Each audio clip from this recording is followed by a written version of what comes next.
Bien, vamos a arrancar un nuevo video, pero antes quiero hacer una aclaración. Yo en el video anterior, el video 9, cometí un error en el minuto 26:55 más o menos, casi al final, cuando estamos analizando esto.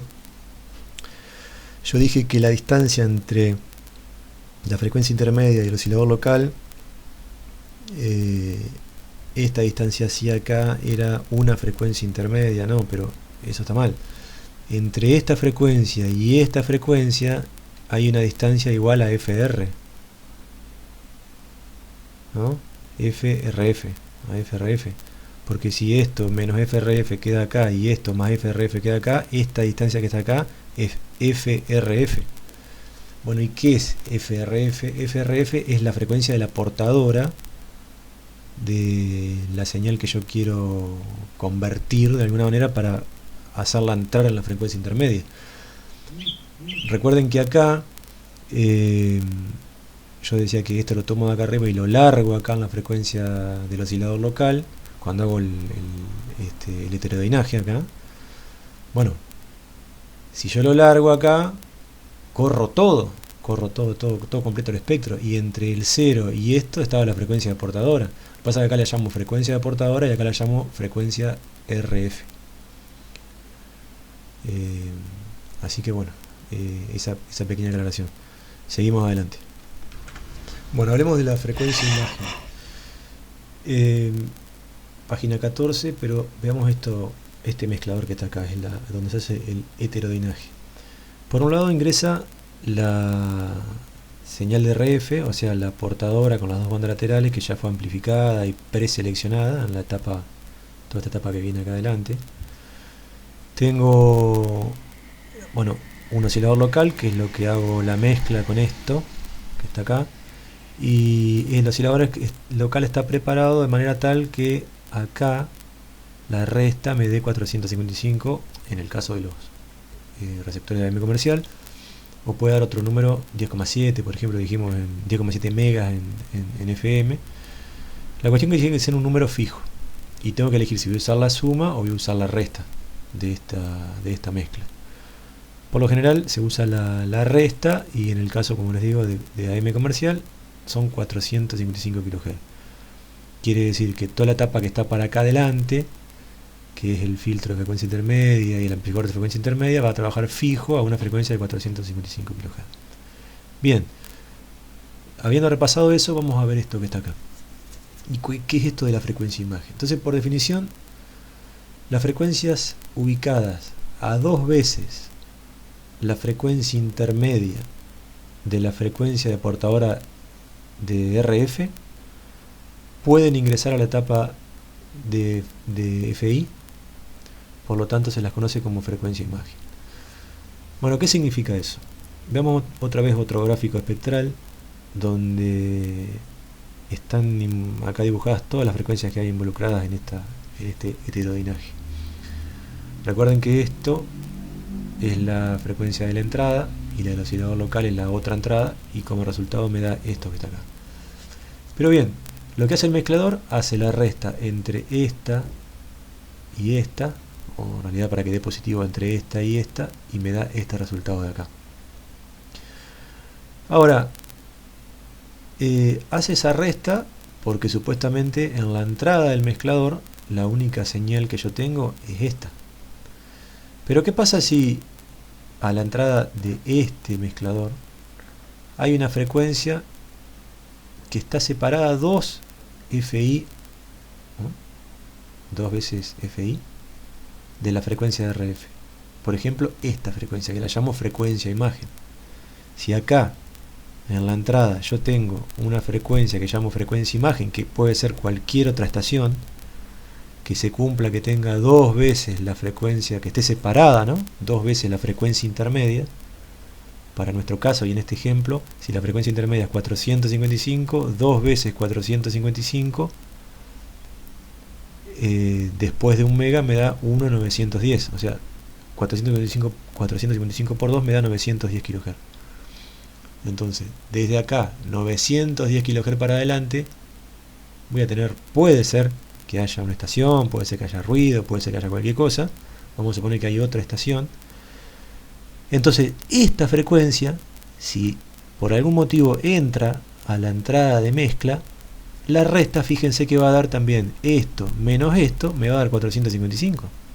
Por lo tanto, cualquier cosa que yo deje pasar y esté ubicado dos veces la frecuencia intermedia, me va a caer dentro del amplificador, del ancho de banda del amplificador de frecuencia intermedia, y no lo voy a poder sacar nunca más, porque ya no voy a poder filtrar, porque si yo filtro esto, una vez que ya se hizo la mezcla, también voy a estar filtrando mi señal de la estación que yo realmente quiero escuchar. Entonces una vez que sucede esto, ya no hay arreglo. La única forma de evitar la frecuencia imagen, la interferencia por frecuencia imagen, es haciendo que acá, que a la entrada del mezclador de heterodinaje, únicamente ingrese la señal que yo quiero, la estación que yo quiero. Bueno, y eso se logra con el filtro de preselección. Bien, recordemos la figura 4.4, que es el diagrama de un receptor superheterodino. Este es el mezclador que hablábamos recién. Acá lo que ingresa acá, una vez que se mezcla con esto, va a pasar a la sección de frecuencia intermedia, no lo voy a poder sacar más.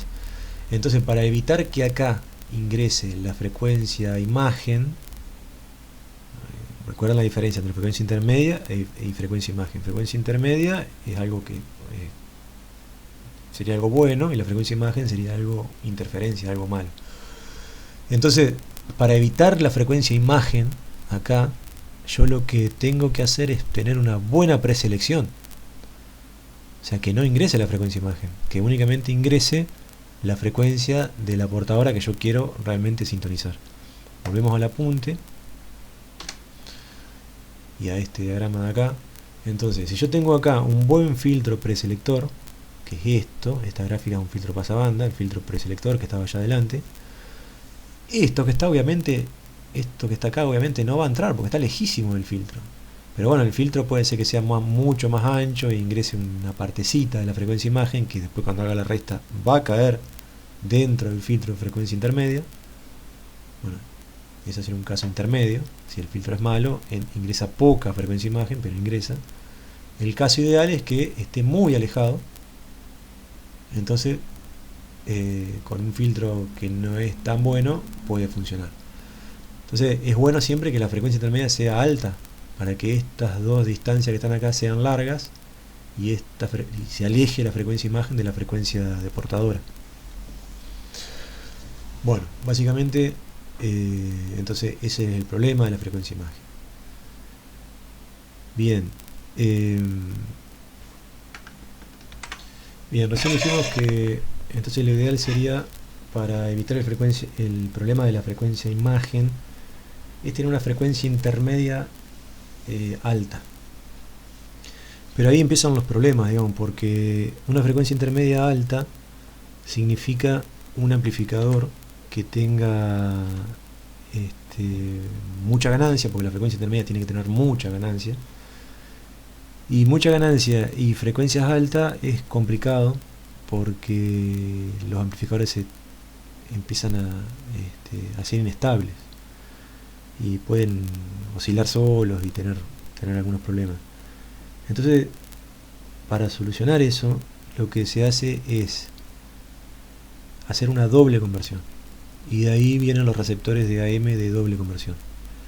En una primer conversión se usa una frecuencia intermedia alta, pero con poca ganancia, un amplificador que tenga un amplificador de frecuencia intermedia de primera etapa con poca ganancia.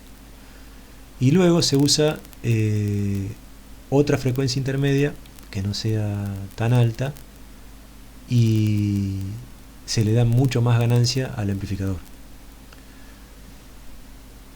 Por ejemplo, vamos a ver una gráfica de esto en la figura 4.34. Tengo la etapa de RF, donde acá está el amplificador y el preselector de RF, está todo en un solo bloque. Hago una primera mezcla, un primer heterodinaje con una frecuencia intermedia alta.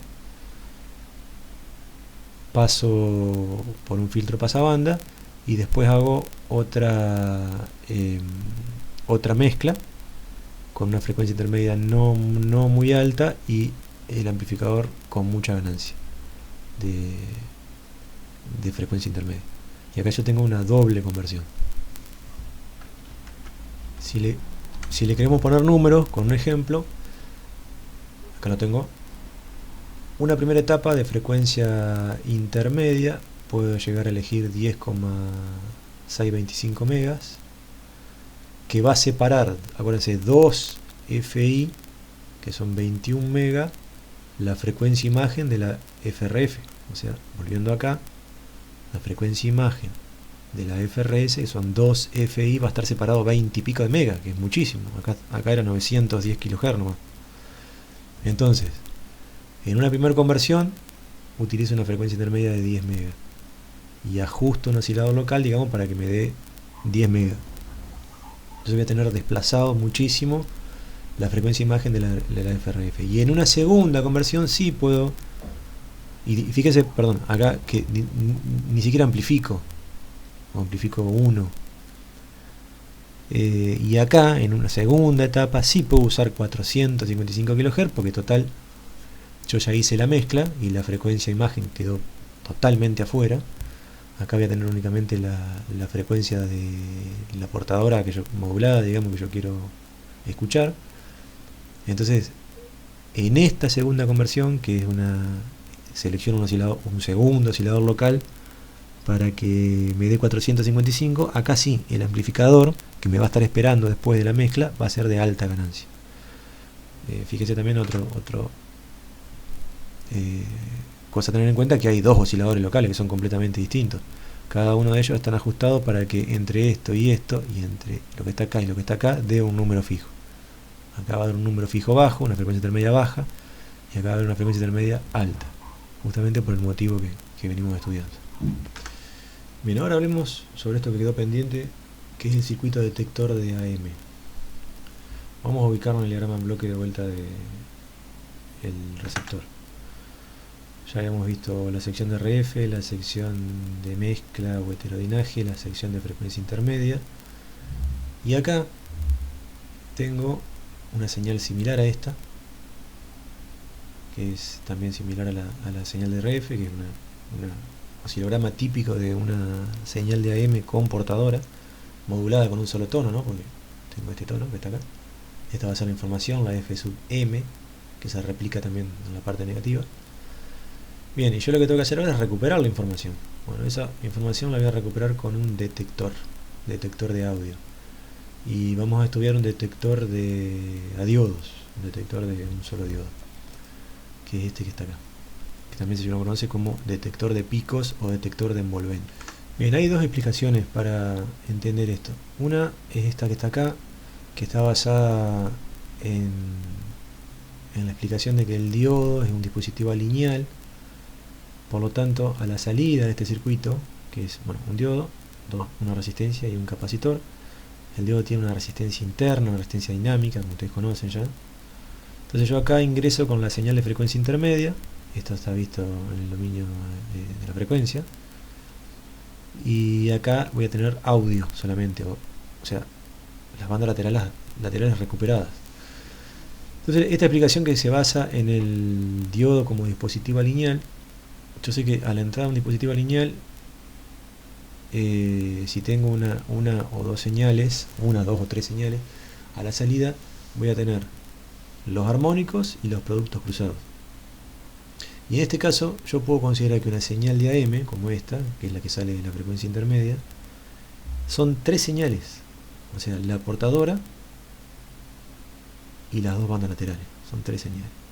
Entonces esto, cuando ingresa al circuito del diodo, el detector, a la salida voy a tener los productos cruzados, que son los que me interesan a mí, y los armónicos. Bueno, y analicemos los productos cruzados con números. Bien, vamos a suponer que la portadora tenía 300 kHz y estaba modulada por una señal senoidal de 2 kHz. Entonces lo que voy a tener, el espectro que voy a tener, es 300 kHz más 2 kHz y menos 2 kHz. Eso es por la forma de modular en amplitud. Entonces tengo 3 señales de este tipo. Y a la salida voy a tener la suma, la resta y los armónicos. Los armónicos van a tener todas frecuencias mucho mayores que esta. Por lo tanto, yo los armónicos los puedo evitar con este filtro que queda formado por la resistencia dinámica y este capacitor, que tuvo un filtro pasabajos. Entonces únicamente van a pasar las frecuencias bajas, y como los armónicos son una frecuencia mucho más grande que esta, el duplo, el tercio, el doble, el tercio. Bien, y digamos, son esas señales de el doble, el triple no me sirven, van a quedar en el filtro. Únicamente lo que me sirve es recuperar la señal de 2 kHz. Bueno, ahí me van a ayudar los productos cruzados. Un producto cruzado va a ser la resta entre esto, y la resta entre la resta entre este y este, y que se queda 2 kHz. En realidad acá se hacen las restas entre todos, pero lo que me sirven a mí son entre esto y esto, que me da 2 kHz, y entre esto y esto, que me da 2 kHz.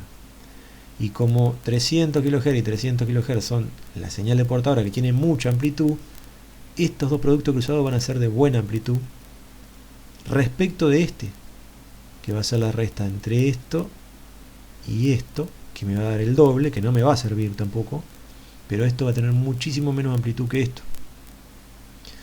Bien, y estas señales sí pasan por el filtro pasabajo, porque el filtro pasabajo, este capacitor está diseñado justamente para que no deje pasar los productos, los armónicos, y los productos cruzados de orden superior tampoco, y únicamente deje pasar esta resta, que es la que me recupera la señal con la información. Bueno, esto es una forma, digamos, de entender el detector de picos, ya sabiendo el circuito y conociendo, teniendo bien claro toda esta explicación que di recién, basada en un dispositivo lineal que produce productos cruzados y produce armónicos. Después hay otra explicación que está basada en método más gráfico, que lo vamos a ver ahora, que está en el libro, lo vamos a ver con gráficas en el libro. Bien, figura 425 del libro, entonces, de Tomasi. Vamos a ver la otra explicación de cómo funciona el detector de picos en forma gráfica. El circuito es el mismo, y acá yo tengo la señal de frecuencia intermedia, que es esta, que es una típica señal de amplitud modulada comportadora. Recuerden, esto únicamente sirve para señales comportadoras, este tipo de detectores, porque son las señales que tienen esta forma, donde la envolvente superior es igual a la simétrica a la envolvente inferior. Entonces la función de este circuito es recuperar la envolvente. Bueno, ¿y cómo lo hace? Vamos a suponer que arrancamos, que el capacitor estaba descargado, arrancamos desde este punto. Entonces, a medida que la tensión sube, acá empieza a circular corriente y carga el capacitor. Estos son los piquitos de corriente en el capacitor, y la tensión en el capacitor va a tender a copiar a la tensión que estaba acá, menos la caída del diodo, ¿no? La tensión que está acá. Y eso va a ser justamente esta gráfica que está acá, es la gráfica de la tensión en el diodo. Acá. Bien, entonces, a medida que esto sube, la tensión en el capacitor sube. Perdón, yo dije en el diodo, no, esta es la tensión en el capacitor, acá la salida. Esto sube. En este momento la tensión empieza a bajar, entonces el capacitor queda cargado y se empieza a descargar lentamente a través de esta resistencia o de la carga que tenga acá. Entonces acá debería ver más exagerado, pero no lo han dibujado muy exagerado, que esto cae, la tensión acá empieza a caer levemente, hasta que aparece el otro semiciclo positivo, que supera el valor que tiene cargado el capacitor, entonces pone en directo al diodo. O sea, lo de acá va a ser más positivo que la carga del diodo, y lo va a empezar a cargar al capacitor nuevamente con otro piquito de corriente, y la tensión va a empezar a subir nuevamente en el capacitor. Y acá ocurre exactamente lo mismo que ocurría acá. Esto, en este punto que empieza la tensión a decrecer, el capacitor queda cargado y se va descargando muy levemente a través de las cargas que tenga conectadas hasta el otro semiciclo, y así sucesivamente hasta llegar al pico. Una vez que llegó en el pico, bueno, lo que va a hacer el capacitor es descargarse. Esta pendiente debería ser exactamente igual a todas estas pendientes que están acá, porque si el circuito no cambia, no deberían cambiar las pendientes. Esa es la interpretación que tengo ahora yo, que por eso supongo que esto está mal, y si, bueno, alguno tiene otra respuesta, me gustaría escucharla. A ver por qué la pendiente acá es así, mucho más abrupta que acá. Bueno, para mí es un error en el gráfico, o está a propósito, digamos. Bueno, entonces en este punto, como llegó a su máximo, lo único que le queda al capacitor es descargarse por las cargas que tenga hasta un valor que va a hacer que el diodo esté en directa y se empiece a cargar nuevamente, y así sucesivamente con todos los picos. Y lo que va a ocurrir es que acá a la salida voy a ver una gráfica como esta, similar a esta, que tiene forma de envolvente, ¿no? Y en la envolvente de una señal AM comportadora está la información. Entonces yo acá recuperé con algo de distorsión, recuperé la información que quería.